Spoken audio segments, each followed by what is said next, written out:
I'm back. We'll see if this works. Nope, that's the wrong way to put it. There we go. Alright, let me get rid of that feedback. There we go. Now let's bring up the chat again. Sorry I lost you guys. I think my internet dropped, which crashed everything.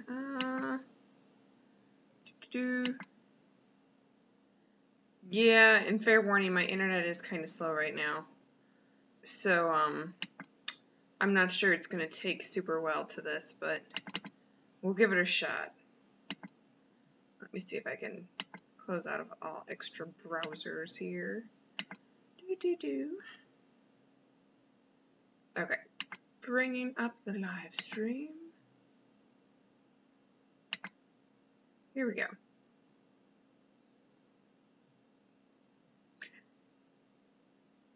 There we go. Okay, yes, I'm on, and I think I can see the live chat. Is this the right one? Yes. Hi, Rebecca. Hi, the kitty cat. I like that. That's super cute. At least I think that's how it's supposed to be pronounced. And please don't say I lost the connection again. That would make me very sad.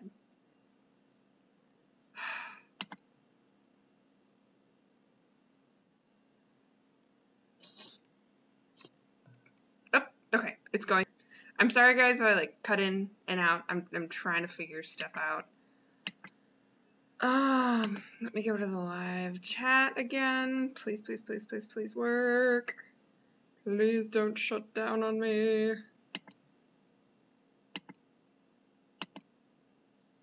I'll play nice with your computer, I promise. Okay.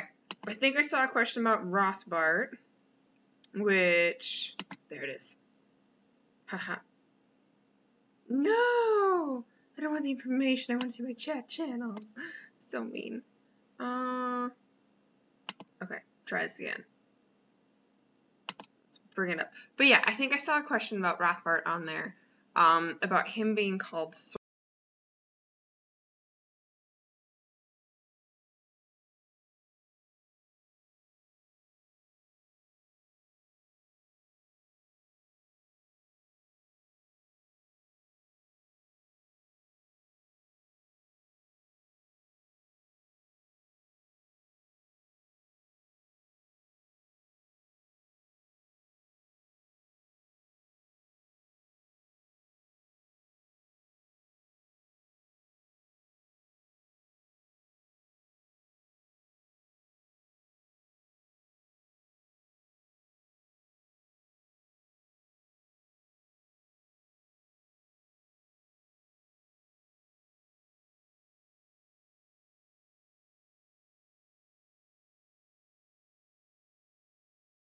Come on.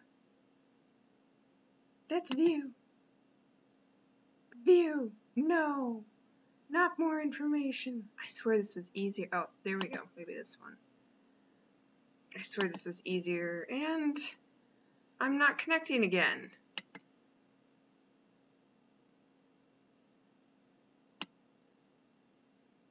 Okay. I'm hopeful this is going through to you guys. I can't really tell. Okay. Please work this time. I'm serious. Internet, computer, I'm begging you.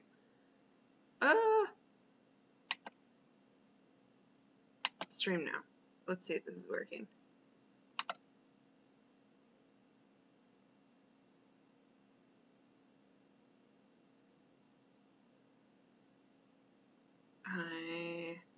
I'm a couple seconds behind, so it's hard to tell.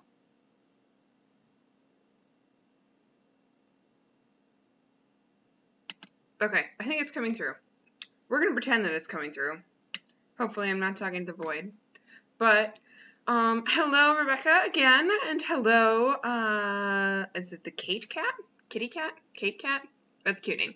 And hi again, Poke, smiley face. Okay, so I saw Rebecca. So first of all, again, hi, I'm Kitty. I know I've talked to a couple of you guys, so thanks for coming. I'm so sorry I'm late. As you can tell, have been having technology problems, but I also was looking at books and totally lost track of time. And then, of course, once you're in a rush, that's when technology decides to poop on you. So, Let me, yes, okay, yes, I think the live stream is, psyched up. But anyways, okay, so, during this live stream, you guys can go ahead, just ask me anything. I will talk a little bit about, like, the future of the series, but for starters, since, Rebecca, asked a question, she said, why is Rothbart called a sorcerer in Swan Lake and in Frog Prince? Is that a rank in the Veneno Conclave, or is it like a, hey, I do magic that isn't very good, so I'll call myself a sorcerer kind of thing? It's, I guess you could say it's a rank for the bad magic users, or it's more like a broad term used by the bad magic users. Like, they're the ones who came up with it kind of thing, because they were like, okay, these mages are super goody two-shoes. We're not at all like them. We don't want to, like, be associated with their, like, they do see them as, like, goody two-shoes or just, like, stupid. So they kind of decided to make it a class of their own. And the Veneno Conclave caught on, and that's just what everybody calls them. So I guess you could say that's like a self-given title. A self-given classification. The bad magic users have a little bit of their own classification system too. The sorcerer is one of the mid-rank to higher rank ones. They don't necessarily have an exact equal for every single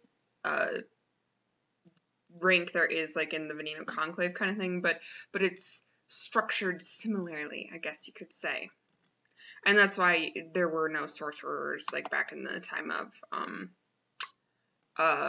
the Snow Queen. Okay.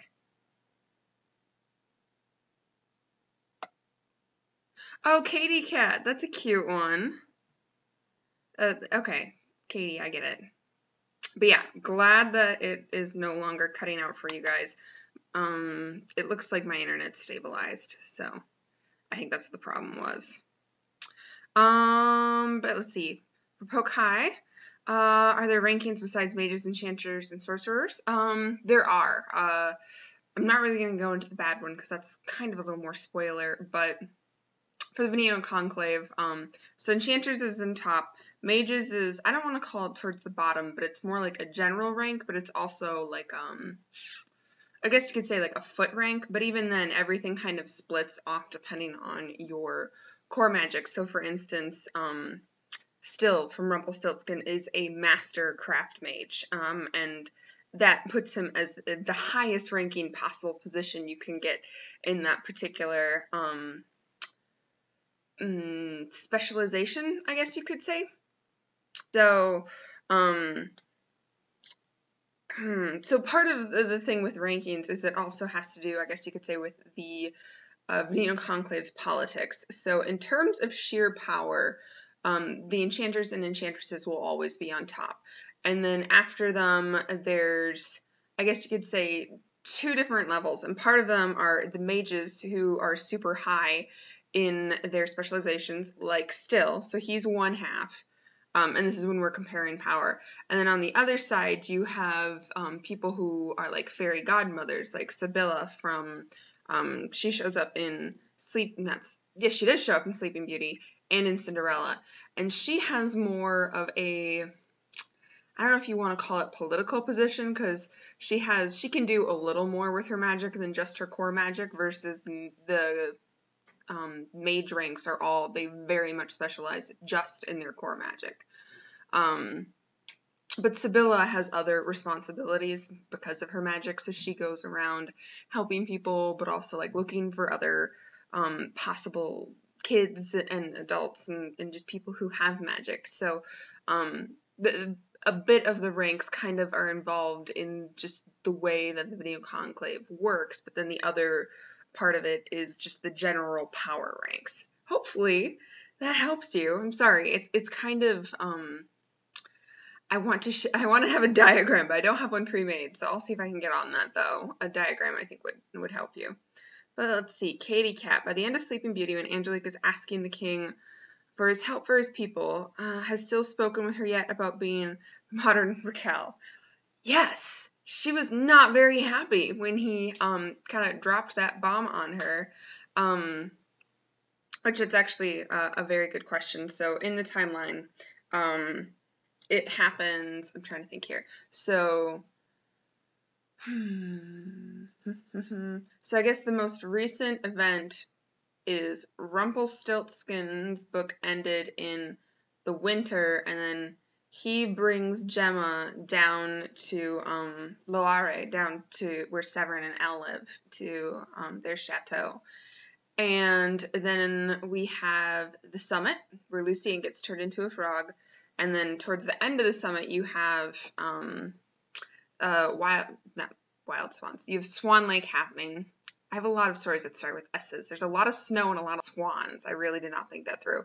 But anyway, so then you have Swan Lake happening, and then in the fall, so a couple of weeks after Swan Lake, you then have Sleeping Beauty wake up, and that's when Angelique is basically trying to browbeat the king into helping him. So by that point, yes, Still had spoken to her.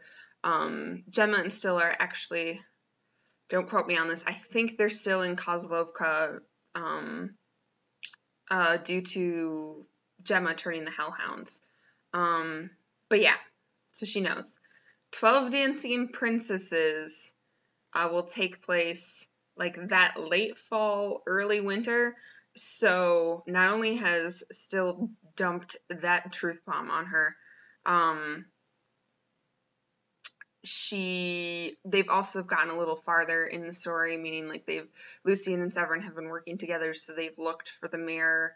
So there's going to be some reveals with stuff like that in 12 Dancing Princesses. Let's see here. Make sure. Yeah, you guys do have really good questions. Fortunately, like I'd show you, I have this timeline, like on this piece of wrapping paper. It's super long. I don't have it with me because I'm on a bit of a vacation. I didn't think to bring it with me, which is, I really should have, because I'm actually still writing 12 Dancing Princesses. So sorry about that. Yes, okay. The connection is looking good. Excellent. So excited. All right. If you guys have any other questions, go ahead and just leave them in the comments section. I'll be able to get to them. Just as kind of like a little review, I sort of just mentioned this, but so the next book obviously is going to be 12 Dancing Princesses. That's coming out, I'm hoping, at the end of December, based on the fact that it's the 17th, and I'm not super far into the series. It will probably not be out until actually mid-January, just saying, because the editing process always takes a while. And then Snow White will be out in December of next year, so December 2018, and then after that we'll have Angelique's story, and then one, possibly two books that tie up the entire series and get to the battle and everything. And yes, Pokai, I do. It's on my website, but I'm actually going to see if I can throw it up on the live stream right now. She was wondering if I have a map of the continent, and I do. I actually also have one specifically of Verglass. Let me see, where is it? Cover art. Maps. This is the final. Let me import. Oh, fine, be like that. No, not that. This? Yeah. Picture shot. Yes, let's do that. Here we go. 1 second. I'm getting it. Sorry, guys. Let's bring up the map. This was done by Daniel's Maps. He is from, I believe, the Netherlands. And here we go.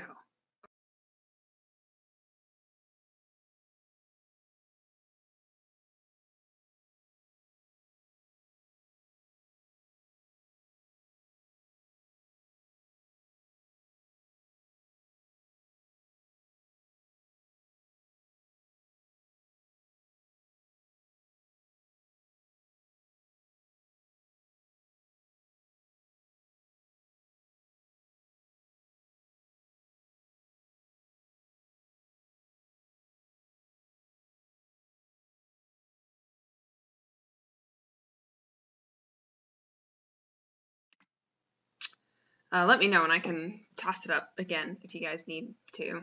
But thanks, Rebecca. I'm glad you like it. But okay, Katie Cat. So Raquel was, to some extent, she'd kind of already started to learn how to talk because she was separated when she was approximately 3 years old. And then after that, servants and stuff did still interact with her when she was young, just because, like, she couldn't dress herself, she couldn't feed herself. It was, but it was very much on the hush-hush side, and she was taught to read by those same servants, but that's why she was, like, taught to read, though. She wasn't really taught much else. But it was very hush-hush. It's kind of hinted at in, if you read the extras, Snowflakes, that's the short story anthology about the Snow Queen. If you read Steiner's story, it's heavily implied that Raquel's parents actually really did care for her. They were just too afraid. And they didn't... How would I explain it? So they majorly messed up in that they were afraid of her, and they let that get in their way. But they still knew she was their kid, even as much as they tried to, like, publicly cut themselves from her. That was actually why she wasn't killed. Otherwise, if she had been born in pretty much any country except for Varys or Verglas, she would have been killed instantly, princess or not. So, and that was... even that was why, like, the Verglas culture was, I wouldn't call it softened towards magic users, but they would not kill magic users on sight, and part of that was because the king and the queen made some changes, because even though they were afraid of their daughter and they would never publicly acknowledge that she was their daughter, they still didn't want her to die. They loved her that much. They loved her enough that they wouldn't be willing to do that. So they did. She did have some servants when she was younger. And it was actually servants who had some strains of magic, so their parents had, like, her parents had hired them hush-hush under the table kind of thing, but they could only hide it for so long. So basically, once she was able to have even a resemblance of self-sufficiency, that's when the servants were gone and she was alone. But that would have been when she was really little, so she doesn't really remember that. Let's see. So Pokai says, I love how Raquel's love interest was originally a villain. She's talking about Farron. Oh, I love Farron. Why did you choose to do that? So part of what I really want to do is make each story individualistic, which can be kind of a challenge when you're dealing with so many fairy tales, to not have each couple end up kind of just being a repeat. It's something that I have to be really careful about. And so part of that is personality, but I've also learned that part of that is also the way you can set the characters up. So Farron is a very vivid character because he originally started as a villain.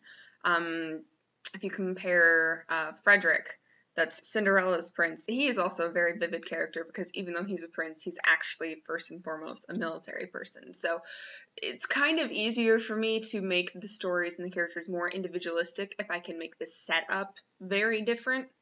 So that's why having Farron be a villain was a very different story than if he had been like a good magic user who rode in to save her. Because still kind of does that with Gemma. So I try to vary, like I said, the setup and the way that the characters meet each other and their backgrounds, and that really helps make the love stories not quite so copy-paste. Let's see. But yes, sorry, there's noise.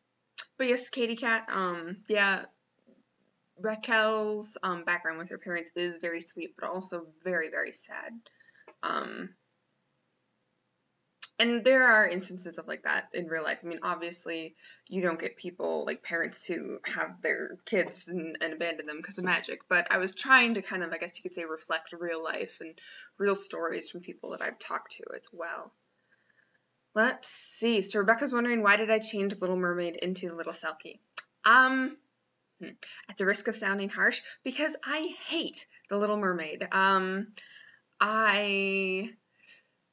I don't know, there's just something that's always set my teeth on edge about that story, and I don't know if it's just because as a kid, it was like there just seemed to be so many plot holes, whether it was in the Disney movie or in the original version.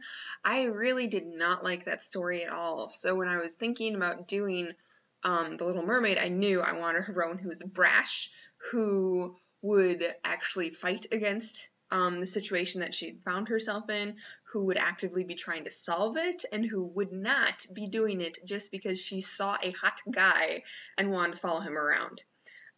Which I know that that's being extremely harsh on the original story, but it's still just, ugh, couldn't do it. So, I ended up going to an aquarium when I was thinking about what I was going to do about The Little Mermaid, and I ended up seeing sea lions and seals, and sea lions are so much fun. They're very, like, bright, personal, and seals can be too. And so I've always known about like selkies because of some various books that I've read. I don't remember exactly how they tied in, but yeah, so I knew selkies were a thing, and I was thinking, it would be super fun to kind of tie the physical aspect of the selkies and the seals, and to make it more the little selkie than the Little Mermaid.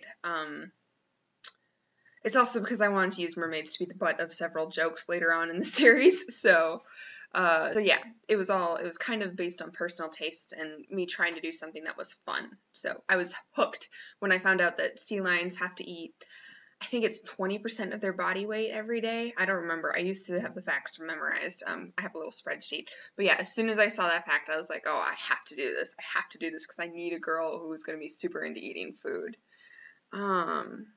Let's see. Okay, so Katie Cat is wondering if, along the lines of Pokai's question, will we be getting more villains like Farron and Rothbard?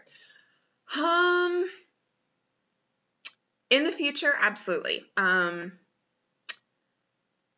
trying to remember exactly what's going on. Yes, I can say with confidence, I am going to have more villains redeemed, not just in the Timeless Fairy Tales, but in some of the other books that I've planned.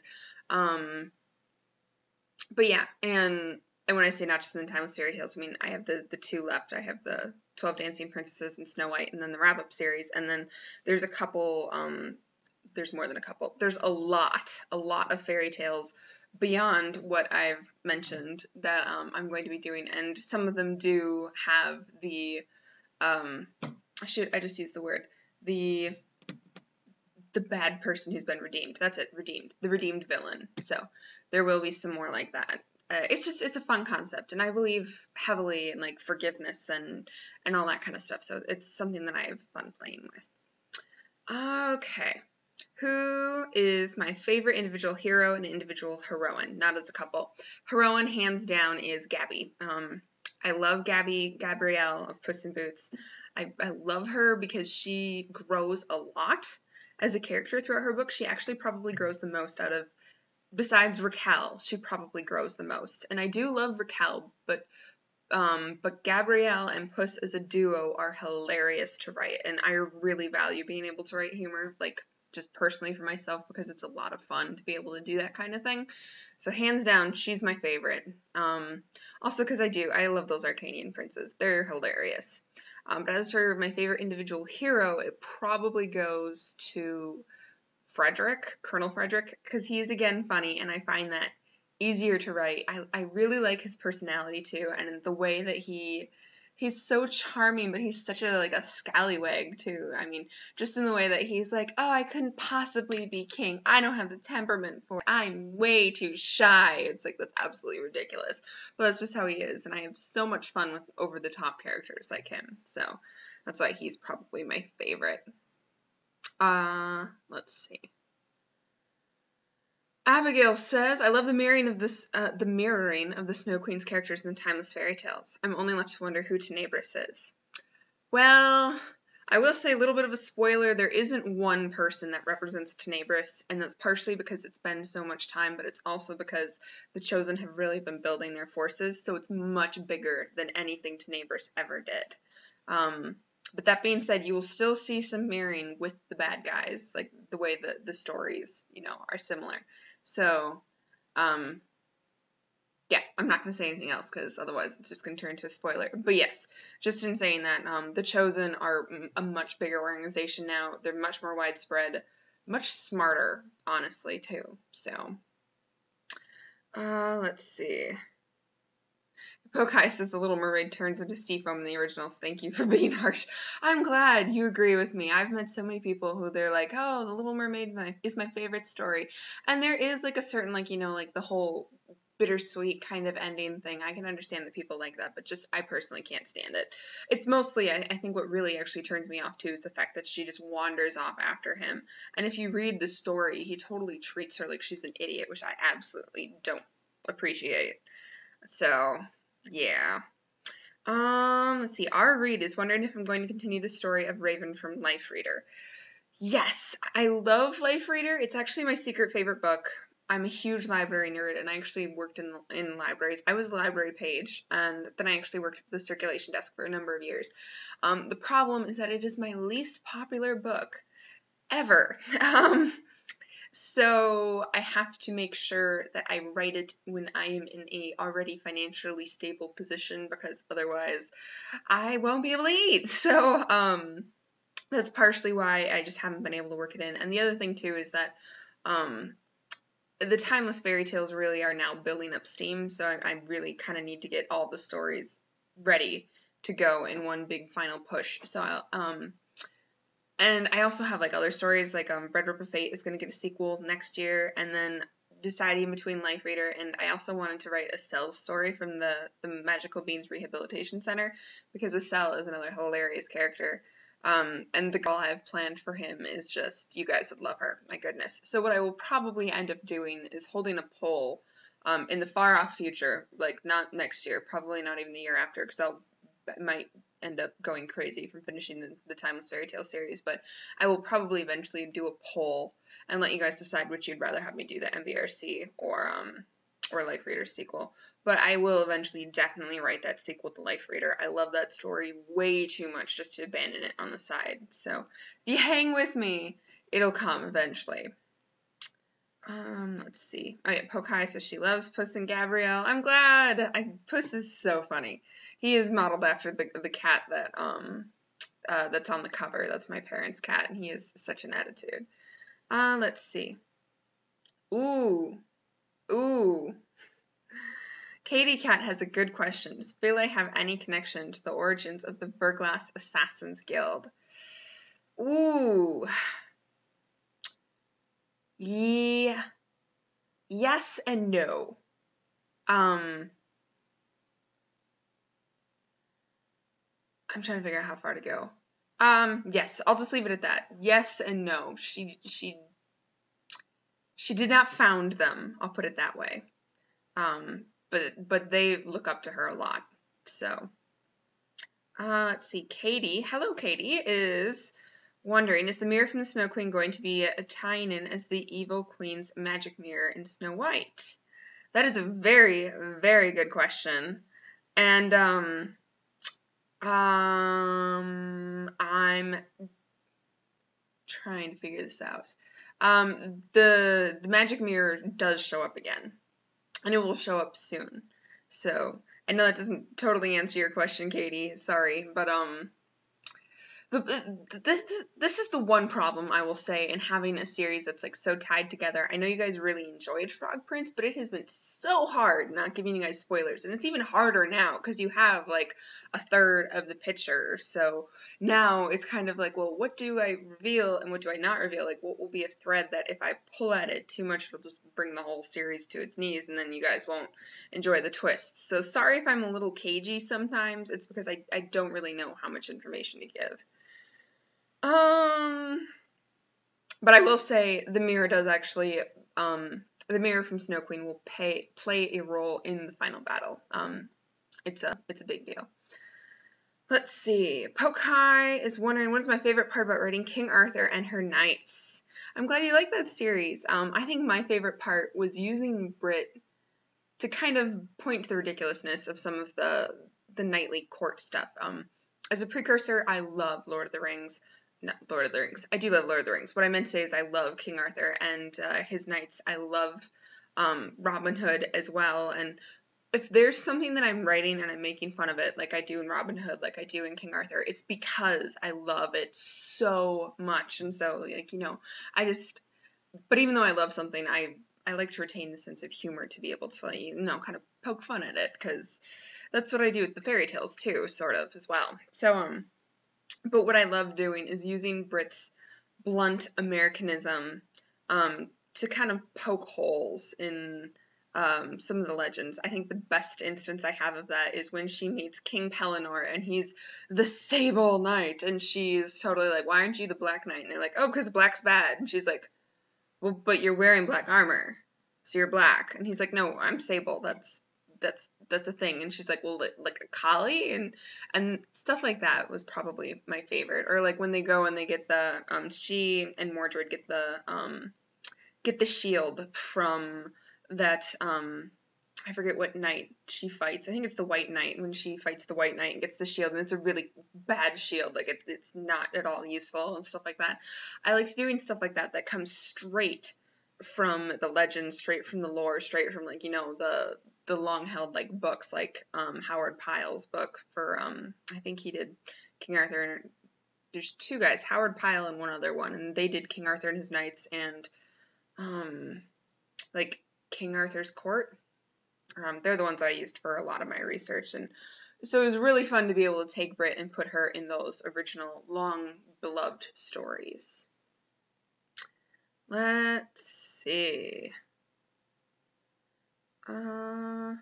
Rebecca is wondering if Fotis was a magical artifact. Girl, you're good. Yeah, no, it's kind of hinted at that Farron knows that there's something strange about the dagger, and Philae does say, to her credit, she does say it's a magical artifact. So you'll kind of find out more in the future, in the pretty near future, like and not in 12 Dancing Princesses, but yeah, you will find out more about it as well. So that was a really good catch.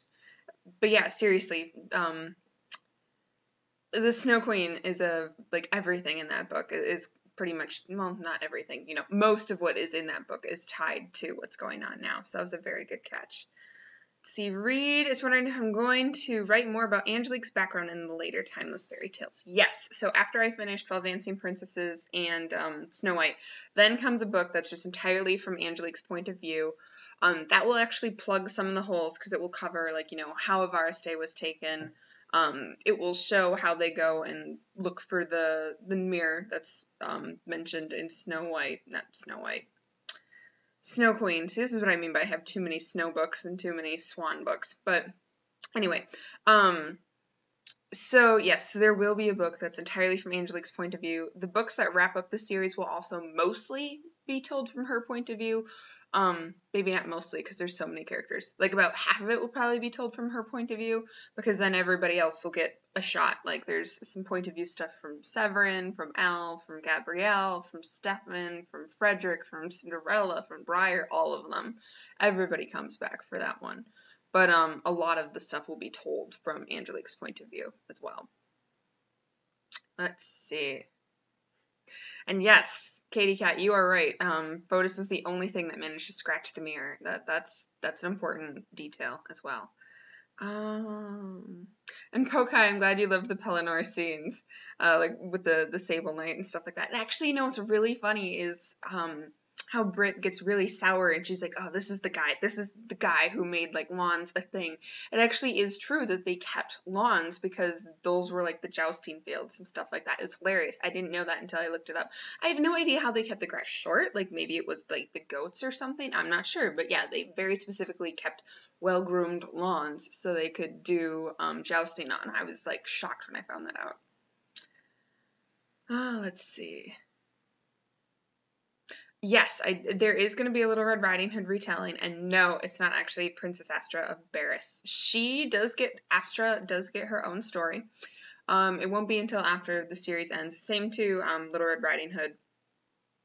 I don't think there's any harm in telling you. You're actually going to meet Little Red Riding Hood in 12 Dancing Princesses. She is related to our heroine, and so she's actually from Farset, and that's why you'll kind of see I made some major changes to that story, because she literally is Little Red Riding Hood.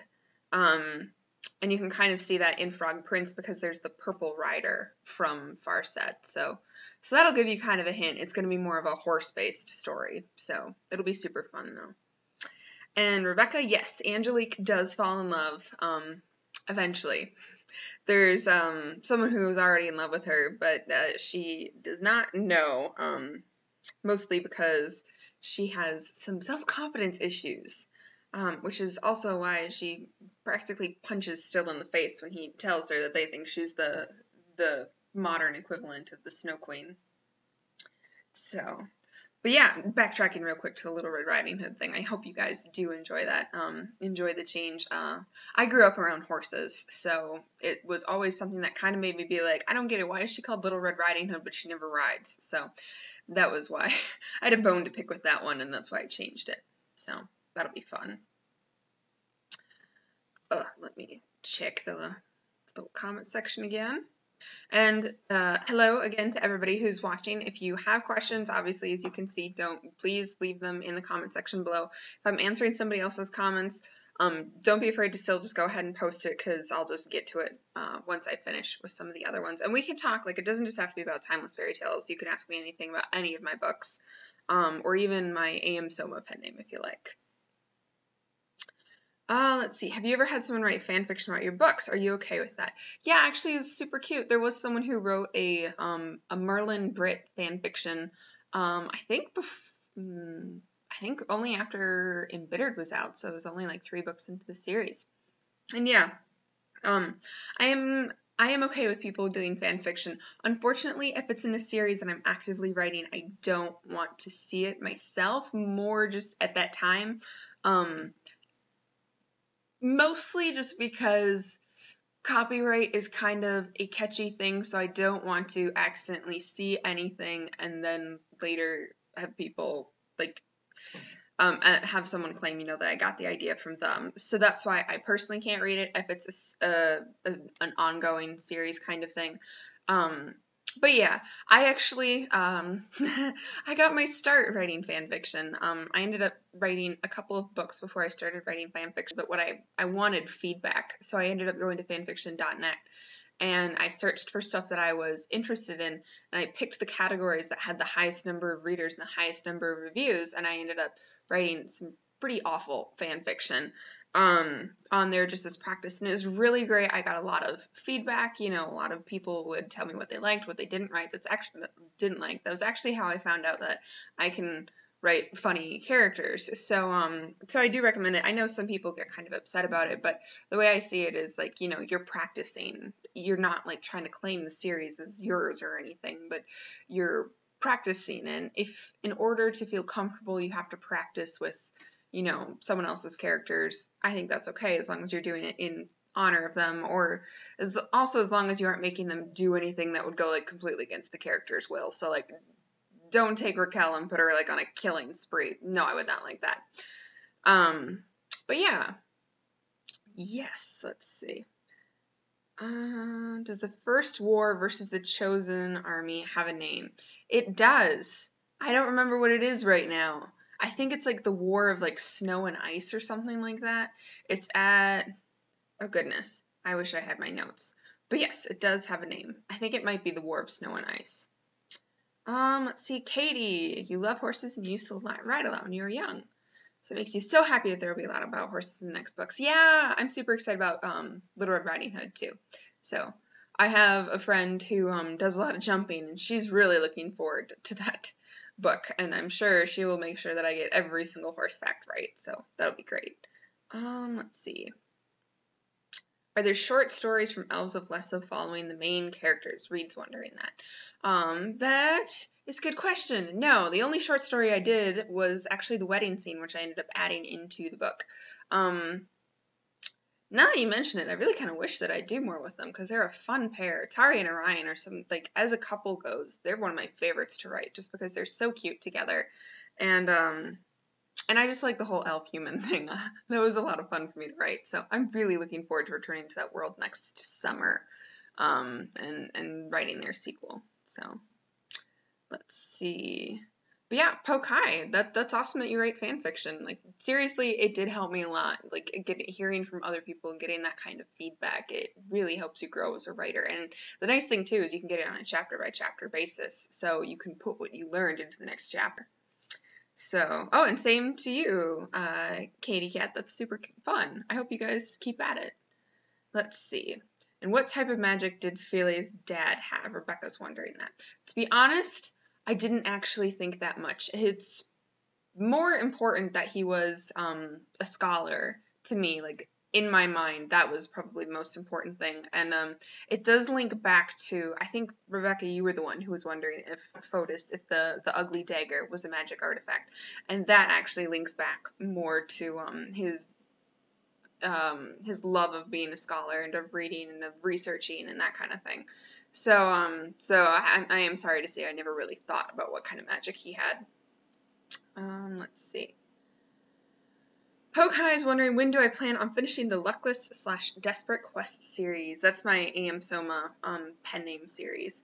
And that is going to be finished in spring next year. So I'm doing 12 Dancing Princesses, and then next comes the Revived, which is the third book in the Luckless series, followed by the fourth book immediately. I will write both of them right in a row. And I'm hoping to release the first one. I'm hoping to release them in spring. It might be spring/summer before the last book comes out, just because I don't know how long it's going to be. But yeah, so that will be a very, like, finished fast kind of series. It will be out, like, I will finish it in less than a year of when I first released Luckless, first released the book 1, which, by the way, I just got the proofs for a bunch of paperbacks, so within the next week, you will see that Desperate Quest, Rumpelstiltskin, Wild Swans, I think?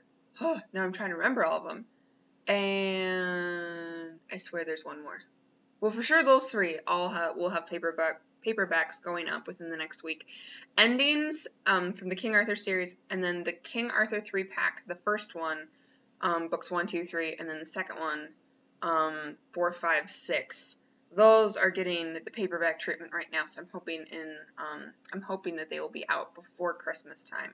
I'm really hoping I can get the MBRC books out before Christmas time as well, but we'll see, because sometimes the approval process takes some time. Let's see.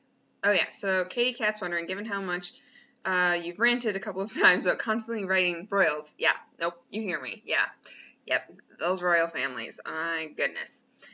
Is there any chance you'll try Goldilocks retelling? No royals in there, right? Yeah, it's possible. There's a couple of other stories that I will definitely be writing too that won't involve royals, or at least they won't involve a royal as the main character or as like the romantic love interest. Girl in the Glass Coffin is one where the king and the prince do play a role, but they're more secondary characters. I'm trying to think of a couple of others. In spite of my ranting, I do have to say I'm really looking forward to writing the Queen of Hearts series, which is loosely based on Alice in Wonderland, because that's going to be super fun. The Queen of Hearts is such a hilarious character. But jumping back to Goldilocks, that is a good one. I hadn't really thought of doing that one, so that's one that I'll have to think. Otherwise, I had been thinking of, I think it's called, well, this does involve another prince, I think, but it's like Rose Red, Snow White. It's about one of the girls falls in love with like this guy who's stuck as a bear. So I don't know, but Goldilocks is a good one. I'll have to think about that. There's been some like fairy tales that I've been thinking would actually be fun to do modern retellings. For instance, Peter Pan. I would love to do a modern retelling of Peter Pan. I mean, can you see, like, so she'd be like, the main girl would be in the role model, I guess you could say, of Brit, only she'd probably be even more sour-tempered. That would be hilarious. I think it'd be hilarious to do a modern day Goldilocks too, if like it was like a family of like bear shifters or something. That'd be funny. So yeah, it is a possibility. It all kind of depends on, I guess you could say, how like the stories go and all of that. Okay, Rebecca's wondering, let's see. Will I add any other lesser-known fairy tales in my stories like I did with Puss in Boots? Oh yeah, like the goose chase scene, or like with Hansel and Gretel. Probably not, except on special occasions, because part of it is that I need like the characters to go off and go looking for adventures and stuff in order for me to be able to handle that. Sorry, I'm gonna close a tab real quick because, okay, there we go. My computer was getting a little overworked there. But yeah, you can kind of see actually if you read Princess Ahura, I do make fun of some other fairy tales like that. But part of it is it's just really hard to kind of bring all of those threads together. So if I get a hero that quests like Gabrielle did, then it's a lot easier for me to be able to pull that off. So I'm sure I'll do it again in the future, but probably not very often. It probably will be, you know, only once in a great while. Let's see, Rebecca's wondering if... oh yeah, there you go, Snow White and Rose Red. I had it backwards, not Rose Red and Snow White. So Rebecca was wondering if there are any countries you've not heard of yet. There's technically one, Zankara. It's mentioned in Frog Prince, and all it said basically is that they're completely shut down, shut off. Let me bring up the little map again here.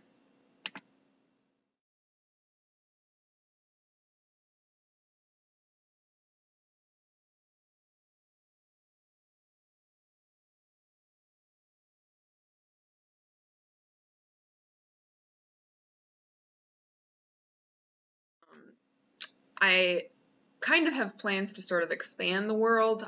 If you read Beauty and the Beast, I think there's one point where Severin manages an island nation, and that one hasn't come into play at all yet. And there's a couple of other things that I'm sort of deciding on, but there will be some brand new countries / continent once this arc ties up, though. That's not coming in at all for this one. That'd be a little too hard to try and tie everything up then. And then Katie Cat, yeah, modern retellings. I did think that they'd be fun. More because, like, the specific fairy tales that I think would be fun to do modern retellings are ones where I think it would be hilarious to have a modern girl experience them, because she'd probably just lose it kind of thing. Sort of like what I did with Brit, with the King Arthur characters. So that's more why I'd like to do something like Goldilocks with modern, because it'd be way funnier. So... yes. I have a certain kind of humor. I'm glad you guys are willing to hang out with me. I have a very certain kind of, like, sarcastic / jaded sense of humor. I realize it now as I'm talking to you guys. I make fun of everything I love. So, yay. But yeah. I'm trying to think here. Let's see. Oh, Rebecca, Princess Ahura is your favorite book that I've written. I'm glad you like it. It was one of the... I actually wrote it when I was a freshman in high school. It's gone through several big edits since then, though, so it's a much nicer book than the one that I wrote. But I actually really like dragons. I really like dragons. So I was really happy that I was able to write that kind of story. And it was super fun. And the characters in that one are also just kind of very unique. Just because of, like, the kind of stuff they do, and it's just kind of a little more of a sillier story, which I did appreciate doing. I really like the big sprawling epic battles like I did with Snow Queen, like I will be doing with this series, but it is fun though too to have something that's just a little more lighthearted, like Princess Ahura. So I do like writing in a variety of tones and of fighting styles and just seriousness too. Okay, Pokai's wondering, would I ever do a futuristic version of timeless fairy tales, kind of like modern retellings, set in the same world but with modern tech? That's a fun idea. So, like, Arcania and, like, Verglas, you mean they'd all have, like, computers and stuff like that, I'm assuming? I don't know. Part of the problem is that I have hamster brain, so it's kind of like, oh, there's a new shiny over there kind of thing, so I get distracted. So I actually do have, like, a couple more, like, even sci-fi stories that I'd like to write, or, like, dragon stories, too. So, even though the idea really is intriguing and it would be super fun, I can also tell that, like, I will want to branch out and do other series too. I mean, the nice thing about what I'll be doing in the future with the Timeless Fairy Tales is I'll be taking single fairy tales and expanding them to 2 to 3 books. So that'll be a little nicer because you guys will get to stay with the characters longer. Things will be more in depth, but it'll also have a more definite ending. So I will be able to, like, you know, do well, for example, Little Red Riding Hood. I'll be able to do Little Red Riding Hood and that entire arc will be self-enclosed, and then we'll end, and then I'll be able to go off and do some other kind of like, you know, ridiculous story, or like Life Reader or something like that, like Reader sequel, I should say. So that's why it is a fun idea, but I also know too I get tired if I stay in the same world too long, just because it's kind of hard. So I do like distracting myself and trying new things. It's fun too. But yeah, that would be fun though, to have the modern day, kind of like, sort of like Princess Diaries, the Princess of Genovia, only it's the Princess of Torrens, or yeah, that'd be cute. Let me see if you guys have any other new questions. Whoop! Okay, lost my screen for a second there. Sorry. But yeah, oh, man, Katie Cat, you are good. You guys are bringing up some really great, detailed questions tonight. Gotta be careful with you guys. Okay, her question originates from Rune's epilogue after Elise. Why does Elise hide her magic until after the Shimmer conflict? I love the name, by the way.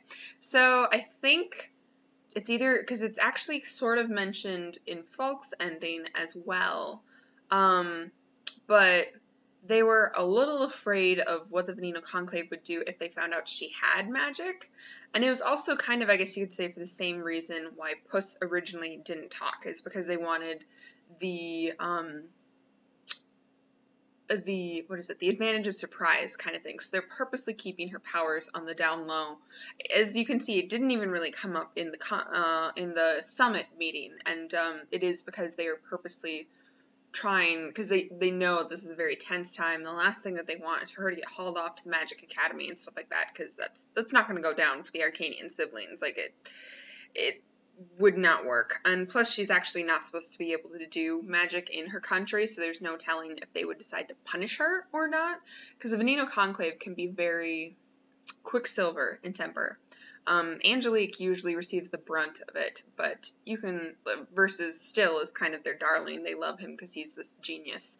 But you can see it, though, in the fact that, like, Angelique was fighting on behalf of Arcania, and she got in major trouble for using her magic in that country because there's a ban there.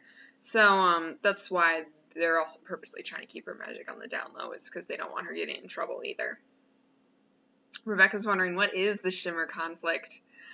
You're good. So it's the end. It's the ending battle. I had already been placing seeds then. No, you didn't miss anything. Shimmer conflict is essentially what they end up calling the final battle, or a piece of the final battle, I should say. So yeah, even back then, I was trying to, like, subliminally tell you guys, guess what's coming? Okay, so Reed is wondering, are the main characters in Desperate Quest going to meet in real life? Yes. Yeah. Actually, it's not really too much of a spoiler, because it doesn't, because I won't tell you exactly what they do. But so, the characters who are currently out of the game, so the ones who didn't go back, so it's like Cookie, Vic, Axel, they end up getting in contact outside of the game. And, they do some stuff to kind of help Kit, as she's still stuck in there trying to get everybody else off. So seriously, like, Axel video recording and everything was super important. That is going to come into play in the next book, and in the last one too. So yeah, but Kit herself, she also does meet with a bunch of the others. So it'll be a fun reunion scene when it does happen. Let's see, and yes, Katie Cat, I'm glad you like Angelique. She's going to be super involved in that final Shimmer conflict. So, and yeah, the poor thing, she really has had kind of a tough life. That's why I haven't really been able to write from her point of view yet or anything, so I don't consider her a main heroine or anything, but she has had a tough life, and I am looking forward to kind of sharing her story with you guys so you can see the poor thing has been really run into the ground. So yes, Abigail, hi Abigail, by the way, yes, the next book is going to have way more of Solus. He basically, moves around with Kit for the majority of the book, for all intensive purposes becomes like a member of her party. So, and it is going to be so much fun, because Kit is not above using Solus and her relationship with him as a bargaining chip or as an intimidation factor. And he doesn't really care that she does that either. So it's going to be a lot of fun to see them interact and work together, and just to see Solus too kind of lighten up a little more, because he is naturally more of a stoic guy, and Kit's, I guess you can say, like, devil may care attitude does a lot for him. It helps him lighten up. So, because otherwise he's very much more of a lone wolf. But yeah, he's going to be fun. I'm going to bring in some new characters, some of which you've actually kind of already met, but they're going to be super fun. Specifically, the two characters you meet at the very beginning of Desperate Quest, Alistair and her guild leader, they end up becoming bigger characters. So the big guilds are pulled in a lot more with that one, and it's going to be super fun with that too. But yeah, that's, for those of you who don't know, that's with my AM Soma series, Second Age of Wraitha, which is the Luckless and Desperate Quest, and it's the story of how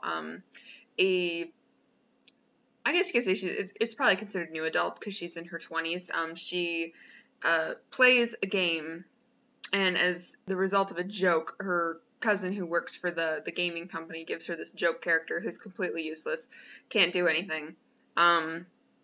While she's playing as this character, the game servers crash and they're stuck in the game. So, and the story is basically about her trying to escape the game and trying to get her friends and some of the other people out of the game as well. So, it's a fun series.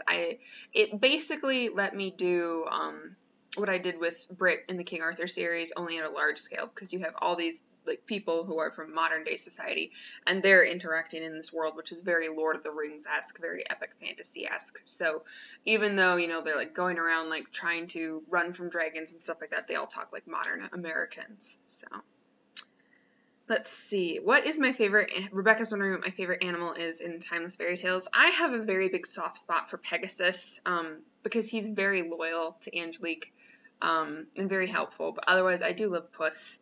But in terms of, like, if we're talking magical animals, I can't tell you how much I wish I'd brought dragons into the world. There's mini dragons, but there's no big dragons, which I kind of regret that, but maybe in one of the other countries. I do like, if Ariste can summon, I hesitate to say summon, he can use his gates to open portals for multiple little creatures like the little dragons and the little phoenix and stuff like that. And those guys are actually probably my favorite if we're just talking straight up magical creatures. They're a lot of fun. And he has some other little pals like that you'll get to see in Angelique's book, that I'm really looking forward to writing. But otherwise, I really, really love this is a Latin word, so I'm not going to pronounce it right, but I love the Illumin, which is the original version of the Hellhound. That's what Gemma's pet is, and the Raquel and Steiner in the Snowflakes anthology both actually receive one, and they're a ton of fun too. I like them. I like the idea, and they're very beautiful too, so they're fun as well. Let's see. Katie Cat is wondering, how do I come up with unique core magical abilities for so many characters? Part of it is my background. I'm actually a gamer, so I've played a lot of video games, and they always have like your basic, you know, like mage who could do like fire or like water, and that kind of stuff is more easy, but like the craft mage stuff is actually based off of in your video games, in your online video games, you like train to be able to make crafts and stuff like that, and I always thought it would be interesting if you could like create magical powers to go inside those crafts and stuff like that. So it is my background as a gamer, because I know a lot of magical systems, but it's also just kind of my my curiosity of, wouldn't it be fun to like meld stuff together, and also kind of my my experience in real life too. Still sort of hints that Gemma might possibly have a little bit of magic in her blood, because she does so well with sewing, and I actually have a friend who made a quilt for me, and it's gorgeous. It's amazing. And I honestly feel like it does have a little bit of magic in it. I mean, you know, not literally, because magic's not real, but like, you know, just looking at it, it's a work of art. And so I felt very strongly that I wanted to be able to include stuff like that as like magic skills. And a part of it too is just like thinking about what could I possibly have fun with, what could I do different, and how can I use, my favorite part is actually to try and figure out how can I use powers that seem unhelpful and make them really powerful. Liv from the Snow Queen series is a very good example. Her power is purification, so she can purify water. Doesn't sound like a big deal, but when she works with Raquel, that actually can do some big stuff. But it also means that she can purify curses, which is extremely powerful, and her magic is actually super rare, because it's really hard, really rare to find a magic user that can just dispel a curse with no help, with nothing that will like modify or weaken the curse. So I really enjoy looking for small things and seeing how they can be exploited to make a huge difference. And yes, Katie Cat, you did spell the Lumen correctly. So, let's see. Oh, and then Abigail was saying she wishes Wraitha was a real MMORPG. I agree with you. I do like the MMORPGs, but man, a lot of them you just grind and they can get boring. And I do wish that we would have like life skills. I don't think we have the technology to be able to do that, but part of the thing in this game of Second Age of Wraitha is that characters will get, like, you know, job skills, so they decide they want to be, like, a thief, then they'll get, like, a job skill that will be, like, you know, you can move extra fast, or you can stab, like, you know, twice in the back kind of thing, but then they also get life skills, which pop up based on things you do, the way you act, the way you interact with the world, and for instance, the main character gets a life skill of swear profusely, so she's very good at swearing, but the game doesn't actually really let you swear, so she'll say, you know, things like shut the front door and stuff like that, and I just love that kind of thing, and I wish that we could have a more personal experience in video games like that, but I really don't think we have the technology to do it quite yet. I think that the AI is getting there, so maybe one day. But yeah, I don't get to game as much as I used to, but I do love MMORPGs. That's what they're called. Multiplayer, massive, online role-playing games. So it's like basically when you get a ton of people, like we're talking millions or like hundreds of thousands who are getting together and playing online. So it's a lot of fun. And it's also fun to see kind of how other people react, like under stress and when you're playing and facing boss monsters and stuff. That's actually partially why I really enjoy writing big battles, is because I've done these huge parties on video games, and I've seen you really have to be very tactical about the whole thing. Like, you can't just blindly pummel the baddie. So, let's see. Rebecca says she thinks Gemma, this is from Rumpelstiltskin, said Grandmother Guri was better at sewing than her. Does Grandmother Guri have magic? Yeah, Grandmother Guri has, again, it's like so faint that basically you wouldn't really normally catch it, but you can see it in her work kind of thing. She kind of had that. You can kind of tell in her personality too. She's just got, you know, to me, she would have been a good fairy godmother. She wasn't that powerful ever. Like, that's why she never was taken to the academy or found as having magic. But yeah, yes, she does have some. I kind of feel like in that world, anybody who can do crafts work has at least a little bit of it. So that's fun. Let's see if there's anything else. We've been going for an hour, so I think I'm probably going to shut down soon. So if you guys have any last minute questions, more than one, go ahead and just type them in, and I will try to answer them all before we log off here. But as a side note, thanks for coming. I'm again sorry that we had the technology issues in the beginning, and that I was late. So I'm going to try and make these YouTube live sessions probably like a once a month or like once every like 5 to 6 weeks sort of thing. I'll also be doing it for Facebook Live. Just to give me an opportunity to kind of answer your guys' questions in mass, because I'm getting to the point where I'm starting to have a hard time keeping up with my comments and emails. But I still want to be able to connect with you guys personally, so I feel like this is a good way to do it, a better way to do it.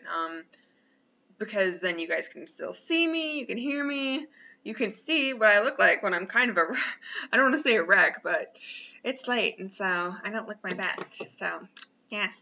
Okay. Let's see.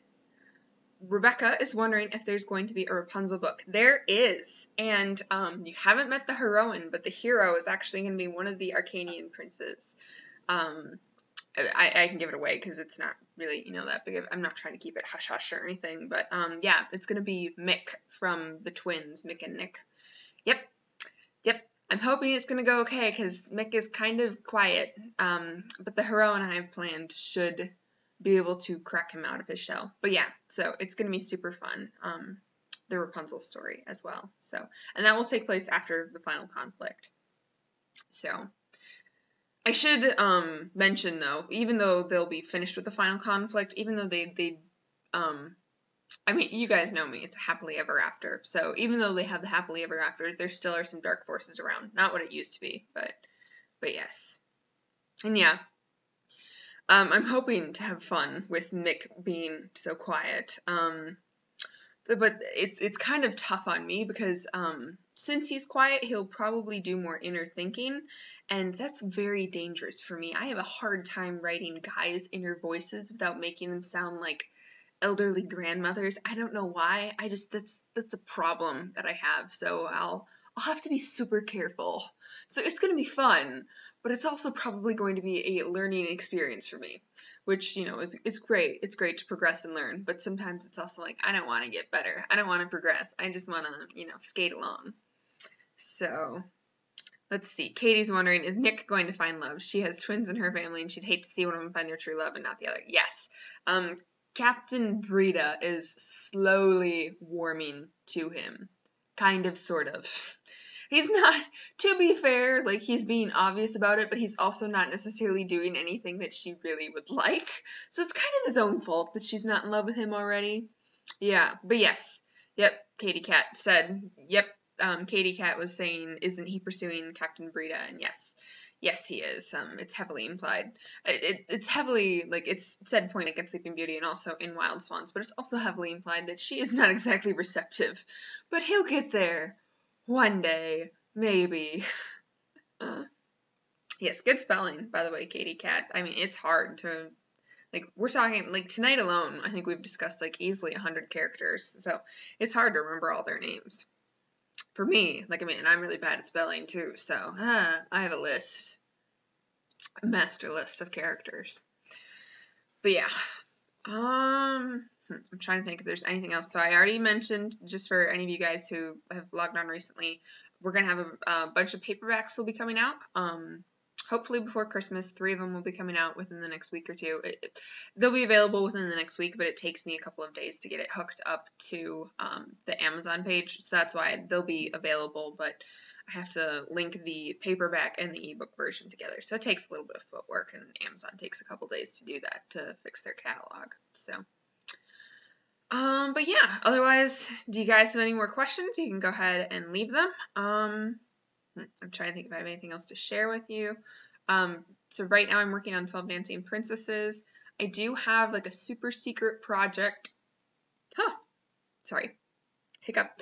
I have a super secret novella. I can even tell you that much. It's a novella that will be launching in February sometime, which I will have more information on that in December. It's already written, thankfully, but I think you guys will enjoy that too. It's not at all related to the Timeless Fairy Tale world or anything, but it's going to be like a super secret, super awesome project, so I can't wait to officially announce it to you guys in December. But then, so yep, working on 12 Dancing Princesses, and then next will be the revived and the final story in the Second Age of Wraitha series, my Am Soma pen name series. And then I'm hoping to be able to do the sequel to Red Robe of Fate, and then we'll be going into Snow White. And then in 2019, that's when the Timeless Fairy Tale series will wrap up. So that'll be a tough year, because just getting all of those threads together can be really taxing. So those books will definitely also take me much longer to write than normal, just because of all the stuff that goes into them. But yeah. Yep. So that's the upcoming schedule. The good news is I will be much more on top of having paperbacks now. My assistant, Rockstar assistant Meg, she is actually the one who's doing all the formatting for them. So right now we're playing catch up, but basically from here on out, we will have them ready to go like within the month after the ebooks are launched. So, let's see. Oh, and Reed is wondering if grandmother Guri is related to the little girl in Raquel's story. So that's Gerda of Gerda and Kai. This isn't like official lore, but like in my, because it's not going to come up ever in the stories, but in my mind, yes, she is. Just because, I mean, can't you see Gerda and Kai having a like descendant like that? Because grandmother Guri is just a hoot. And but yes, so in my mind, she is. This never actually really comes into play in the story, but yeah, it is. I do like to kind of do the descendant connection. So. But yeah, all right. I think we're all set. Thank you guys so much for joining me tonight. Like I said, sorry I was late. Hopefully we can do this again. If you have any suggestions, like anything you'd want me to improve on, and Rebecca, I'll answer your question shortly.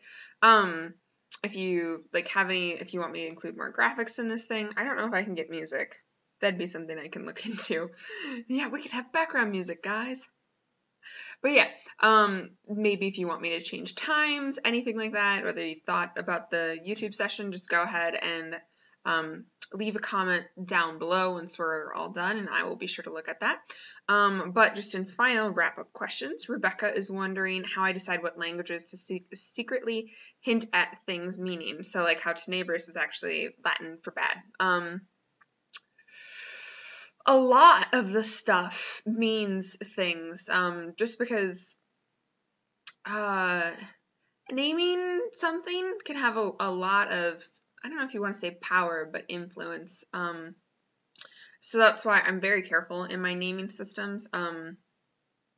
For instance, all the weapons, from all the legendary weapons in Sleeping Beauty, they all mean something. And it's their names involve like what they can do and their abilities and that kind of thing. Sometimes the names don't really necessarily mean a ton. Like for instance, most of my good character names don't necessarily have any kind of meaning, but names of places often, names of things. So like Shimmer Conflict, that's kind of a clue. It's a clue that you guys won't get, unfortunately, until the series finishes, but yeah. So, I'm trying to think. So, I think it's pretty fair to say that like 50% of the time I try to do stuff that, kind of hints at it. I do it more heavily in certain areas than in others, so like all the weapons and everything, and I tend to do it more with the bad guys than I do with the good guys. But actually, the Illumin, the bright dogs, I guess you could say. Yeah, so Tenebris, Malice, they both actually mean, like, Malice is like it's M-A-L-U-S, and that's like, I think, the Latin root word for malice, M-A-L-I-C-E, and then Tenebris is bad or like darkness. I think it might be darkness. But they're both, like, very obviously evil names. I was a little heavy-handed in the foreshadowing with that one. But actually, like, if you look up Illumin, the I-L-U-M-E-N, that's the white dogs that kind of glow. If I remember correctly, I think it means to, like, illuminate, to brighten, and so it has a lot to do with, like, their nature as I guess you could say, creatures. So anything that sounds at all Latin, in other words, well, maybe not anything, because some of them I do just use on whims, but yeah. So that's how I do it. I'm sorry, it's not necessarily a common rhyming scheme. It's just not rhyming, a common naming scheme. It's just something I usually try to do, a little hint that I try to hide. But yes, yeah, there you go, Rebecca. Yep, you spelled it right. Yeah, I think Tenebris is darkness. I don't remember. They both do mean something bad, though. Yeah, I have, I think, like 5 different, like, English to Latin engines tabbed as, like, home, like, bookmarks on my big desktop that I do most of my writing on. So, yeah. Alrighty, well, I am going to draw this to a close. But thank you so much, guys, for coming. I really appreciate it. I really appreciate your support and the fact that you guys read my stuff, that you enjoy it, and that you're willing to come out and talk to me, and that we can have fun like this. I really do appreciate it, and I appreciate you guys, my champions. So thanks for coming. I hope we can do this again. And like I said, if you have any kind of observation, anything you'd like me to do, whether you want me to have like more graphics or like load the fairy tale map, or I mean, I could do music, I think, maybe. Well, not like right now because my internet can't handle it, but maybe normally I can. So yeah, but go ahead, leave comments, or send me a message through my website, and or you can leave a comment on a blog post because I'll be sure to be posting soon. But yeah, otherwise, thanks for coming, everyone. I am going to hang around for another, I'm going to shut down the video. I'm going to hang around for another moment or two, though, just to make sure that everything shut down correctly. So if you have any last second comments you want to share, you can go ahead and still leave them. But yeah, otherwise, I will see you again. And thanks for coming. You guys have a great weekend.